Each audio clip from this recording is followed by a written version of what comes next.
नमस्कार। दिन भर की बड़ी खबरों में आपका स्वागत है। मैं हूं आपके साथ सुरभि राजपूत। आज इस बुलेटिन में बात होगी इंडिया गठबंधन की बैठक में हुए महत्वपूर्ण फैसलों की, प्रियंका के हिमाचल दौरे की, बात करेंगे राजस्थान बीजेपी में छिड़े घमासान की, वाराणसी में ज्ञानवापी मस्जिद विवाद पर हिंदू पक्ष को लगे झटके की, साथ ही देखेंगे कि जाने मानी कार्टूनिस्ट इरफान की किस खबर पर पड़ी है तिरछी नजर। और बुलेटिन के आखिर में बात करेंगे नए संसद भवन को लेकर मोदी सरकार के नए प्लान की। इसके साथ ही और भी कई बड़ी खबरों से आपको करवाएंगे रूबरू, लेकिन तमाम बड़ी खबरों से पहले एक नजर सुर्खियों पर। दुबई में ममता बनर्जी की श्रीलंकाई राष्ट्रपति रानिल विक्रमसिंघे से हुई मुलाकात। 7वें बंगाल ग्लोबल बिजनेस समिट 2023 के लिए आमंत्रित किया। कोलकाता में 21 से 23 नवंबर को होगा आयोजन। कावेरी जल बंटवारे मुद्दे पर बेंगलुरु में हुई सर्वदलीय बैठक में बोले सिद्धारमैया, तमिलनाडु को पानी छोड़ने के सुप्रीम कोर्ट के आदेश को मानने की स्थिति में नहीं है कर्नाटक। चीन ने अफगानिस्तान में नियुक्त किया पूर्णकालिक राजदूत, ऐसा करने वाला पहला देश बना चीन। शेयर बाजार में तेजी, सेंसेक्स 245 अंक तेजी के साथ 67,466 पर बंद। निफ्टी 76 अंकों की तेजी के साथ 20,070 के स्तर पर हुआ बंद।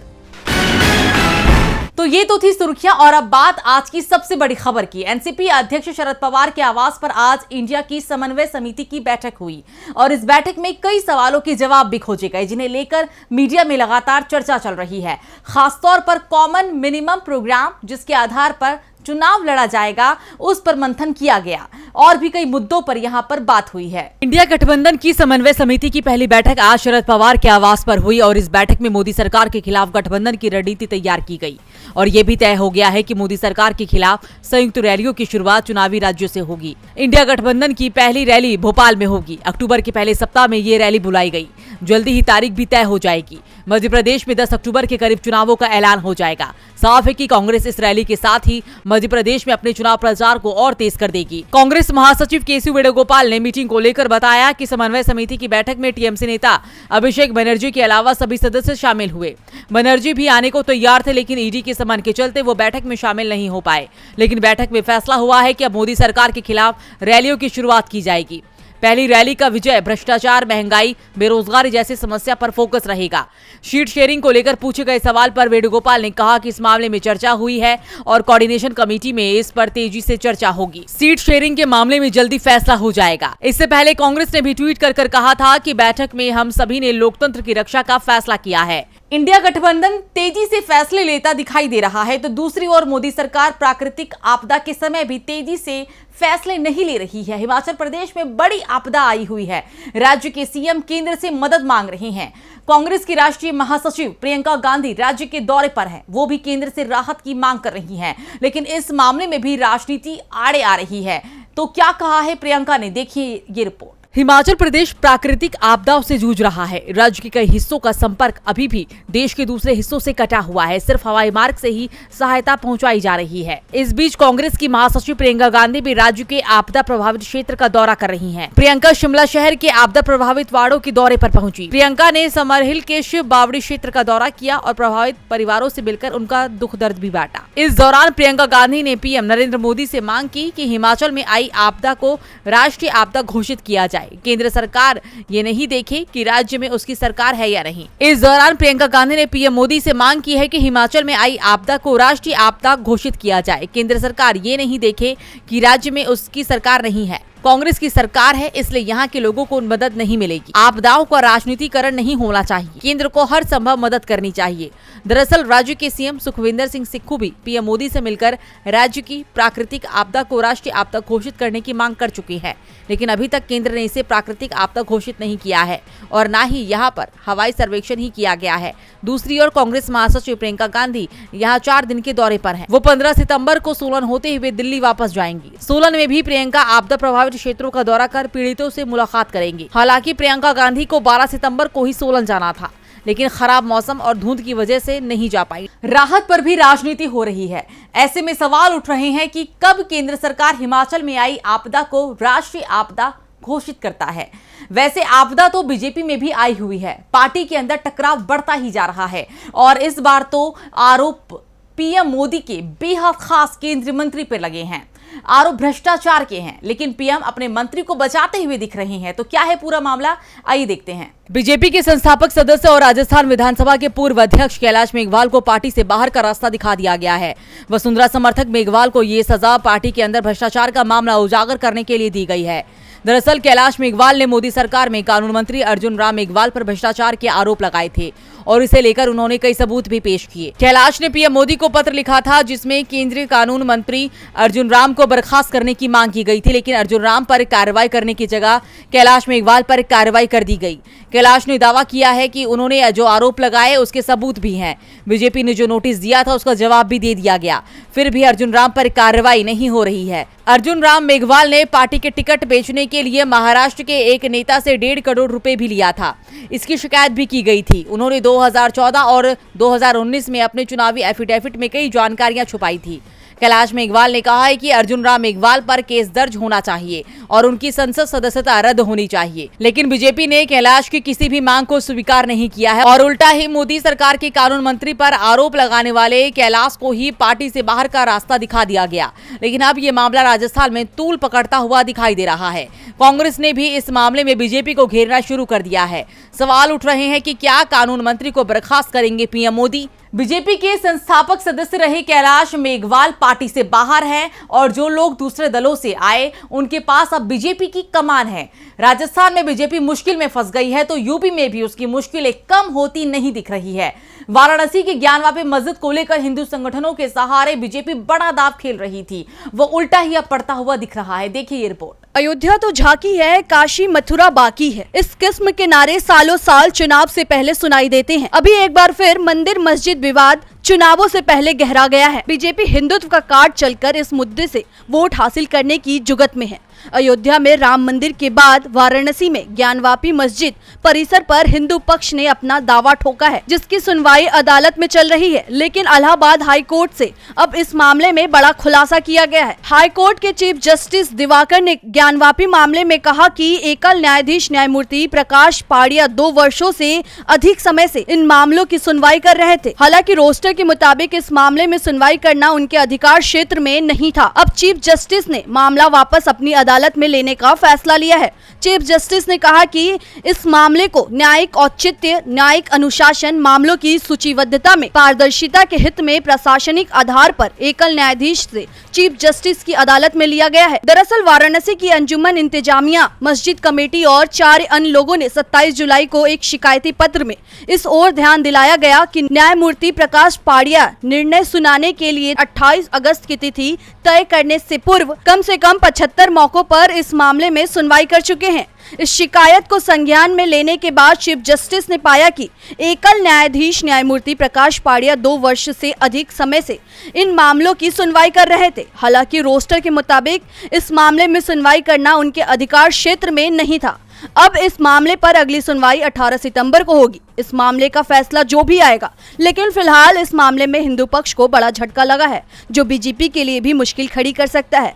सुनवाई पर ही सवाल उठ रहे हैं। फिलहाल ये मामला जल्दी सुलझता हुआ नहीं दिख रहा है, लेकिन राहुल गांधी ने लद्दाख दौरे पर जो हालात बयां किए थे उस पर जरूर मोदी सरकार तेजी से फैसले लेती दिखाई दे रही है। तो क्या है पूरा मामला, देखते हैं ये रिपोर्ट। राहुल गांधी हाल ही में लद्दाख की 7 दिन की यात्रा पर गए थे। इस दौरान उनकी बाइक चलाते हुए कई तस्वीरें और वीडियोस वायरल हुए थे। इन तस्वीरों में लद्दाख में कई स्थानों पर अच्छी सड़कें दिखाई दी थी, तो दूसरी ओर कई जगह पर सड़कों की हालत काफी खराब दिखाई दी थी। राहुल गांधी की यात्रा के बाद अब केंद्र सरकार का ध्यान भी लद्दाख की सड़कों की ओर गया है। केंद्रीय सड़क परिवहन एवं राजमार्ग मंत्री नितिन गडकरी ने इसे लेकर कहा है कि लद्दाख में राष्ट्रीय राजमार्ग 301 के महत्वपूर्ण खंड पर 230 किलोमीटर लंबी कारगिल जलंस्कर सड़क का उन्नयन और चौकीकरण का काम भी शुरू किया गया है। इस विस्तृत परियोजना को 8 पैकेज में विभाजित किया गया है। गडकरी ने कहा कि 3 पैकेजों के तहत 97.726 किलोमीटर लंबी सड़क में 13 प्रमुख पुल, 18 छोटे पुल और 620 पुलिया शामिल हैं। ये काफी चुनौतियों वाला इलाका है, जहां एक और गहरी खाई है तो दूसरी ओर खड़ी पहाड़ी है। इस क्षेत्र में कम वनस्पतियों और कम ऑक्सीजन स्तर के साथ ही वातावरण काफी सख्त है। साथ ही अत्यधिक ठंडी जलवायु चुनौतियों को कहीं और बढ़ा देती है। इस इलाके के आधे से अधिक हिस्से में बस्ती और नेटवर्क कनेक्टिविटी का अभाव है। काम पूरा होने पर सभी मौसम के अनुकूल ये सड़क एक महत्वपूर्ण बुनियादी ढांचा परिसंपत्ति के रूप में काम करेगी। इससे सेना और भारी सैन्य साजो सामानों की आवाजाही में सुविधा होगी। अपने सामरिक महत्व के साथ ही परियोजना आसपास के क्षेत्र में आर्थिक विकास और पर्यटन को बढ़ावा देने के लिए तैयार है। राहुल ने सड़क दिखाई तो गडकरी अब उसे बनाने में जुट गए हैं। राहुल के जाने से सुधार तो हुआ, सड़क बनने से लोगों की लद्दाख यात्रा और आसान हो जाएगी। वैसे इस समय जिस यात्रा पर दुनिया भर की नजरें हैं वो है उत्तर कोरिया के शासक किम जोंग उन की रूस की यात्रा। ये यात्रा विमान से नहीं ट्रेन से की गई है। उत्तर कोरिया के तानाशाह किम जोंग उन इन दिनों रूस में है। किम जोंग उन खास ट्रेन से मंगलवार सुबह रूस पहुंचे हैं, जहां रूस के राष्ट्रपति व्लादिमीर पुतिन और नॉर्थ कोरिया के तानाशाह किम जोंग की रूसी स्पेसपोर्ट वोस्तोचन कॉस्मोड्रोम में मुलाकात हुई। ये स्पेसपोर्ट रूस के पूर्वी आमूर क्षेत्र में है। दोनों नेताओं के बीच डेलीगेशन लेवल की बातचीत हुई। पुतिन और किम जोंग के बीच अकेले में भी बैठक हुई है। इस दौरान किम जोंग ने कहा कि रूस के साथ बेहतर रिश्ते हमारी प्राथमिकता हैं। रूस अपनी संप्रभुता और देश की रक्षा के लिए जंग लड़ रहा है। हम साम्राज्यवाद के खिलाफ इस लड़ाई में हमेशा रूस के साथ थे और रहेंगे। इससे पहले किम जोंग ने स्पेस सेंटर में लॉन्च फैसिलिटी का जायजा लिया। रूसी मीडिया तास के मुताबिक पुतिन बुधवार को उत्तर कोरिया शासक किम जोंग उन के सम्मान में स्टेट डिनर भी होस्ट करेंगे। क्रेमलिन के प्रवक्ता दिमित्री पेस्कोव ने बताया कि दोनों नेताओं के बीच मिलिट्री कोऑपरेशन को लेकर चर्चा भी हुई है। हालांकि वो फिलहाल कोई डॉक्यूमेंट साइन नहीं करेंगे। पेस्कोव ने कहा कि हम विरोध के बावजूद नॉर्थ कोरिया के रिश्ते मजबूत करेंगे। वो हमारे पड़ोसी हैं। हम दोनों देशों के हित में लगातार काम करते रहेंगे। दरअसल रूस यूक्रेन के बीच चल रहे युद्ध के बीच किम और पुतिन की मुलाकात को यूक्रेन समर्थक देश बेचैनी से देख रहे हैं। ये यूक्रेन के खिलाफ करेगा। ये मुलाकात दर्शाती है कि अमेरिका के साथ जारी टकराव के बीच दोनों नेताओं के हित कैसे एक हो रहे हैं।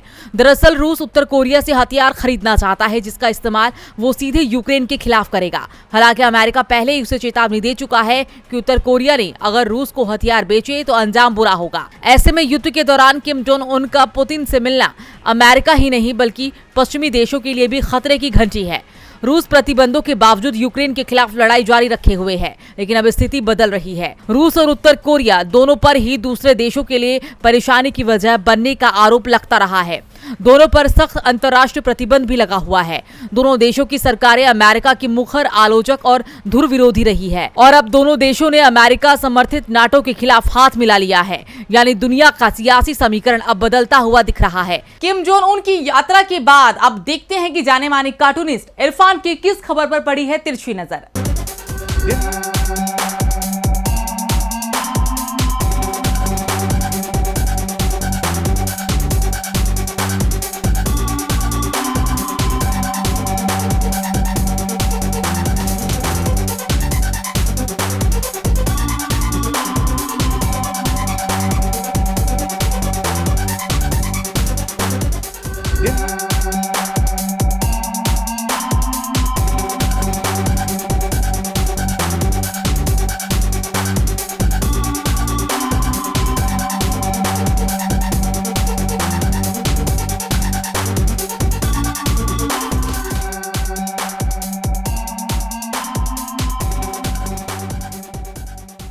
जानकर हैरत हुई कि कनाडा के पीएम जस्टिन ट्रूडो G20 के बाद 2 दिनों तक भारत में पड़े रहे, क्योंकि उनका प्लेन खराब हो गया था। प्लेन 1980 मॉडल का था। अगर वो चाहते तो झोला वाले फकीर की तरह से हजारों करोड़ का उड़न खटोला भी अपने लिए खरीद सकते थे। इससे पता चलता है कि किसे जनता के पैसे का दर्द है और किसे नहीं।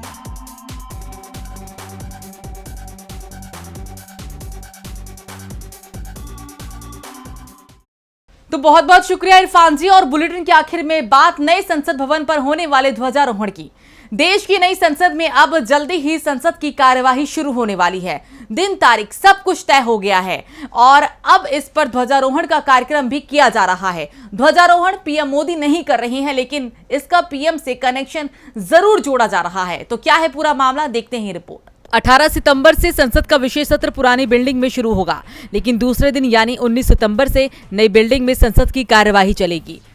19 सितंबर को गणेश चतुर्थी है और इस दिन को चुनकर सरकार ने अपने वोट बैंक को साधने की कोशिश की है। तो ओबीसी वर्ग के लिए विश्वकर्मा जयंती का दिन चुना गया है। 17 सितंबर को विश्वकर्मा जयंती है। इस दिन मोदी सरकार पूरे देश में विश्वकर्मा योजना को जोर शोर से लॉन्च करेगी और इस दिन नए संसद भवन पर औपचारिक रूप से ध्वजारोहण का कार्यक्रम भी किया जाएगा। वैसे इसी दिन पीएम मोदी का जन्मदिन भी है और पीएम और संसद में होने वाले इस आयोजन को पीएम मोदी के जन्मदिन से भी जोड़कर देखा जा रहा है। दावा किया जा रहा है कि पीएम मोदी ने अपने जन्मदिन पर संसद में ध्वजारोहण का कार्यक्रम रखा है। ध्वजारोहण गज द्वार पर होगा और इसके लिए केंद्रीय लोक निर्माण विभाग ने तैयारियां भी शुरू कर दी है। ध्वजारोहण राज्यसभा के सभापति और लोकसभा अध्यक्ष ओम बिरला करेंगे। इस बीच संसद सत्र के लिए 17 सितंबर को सरकार की ओर से सर्वदलीय बैठक भी बुलाई गई है और इसी बैठक में संसद के एजेंडे की जानकारी विपक्षी दलों को भी दी जाएगी, क्योंकि अभी तक ये जानकारी तो है कि 5 दिन का संसद का विशेष सत्र होना है, लेकिन इसका एजेंडा अभी तक सामने नहीं आया है। तो इस बुलेटिन में इतना ही। देखते रहिए जीबी लाइव। नमस्कार।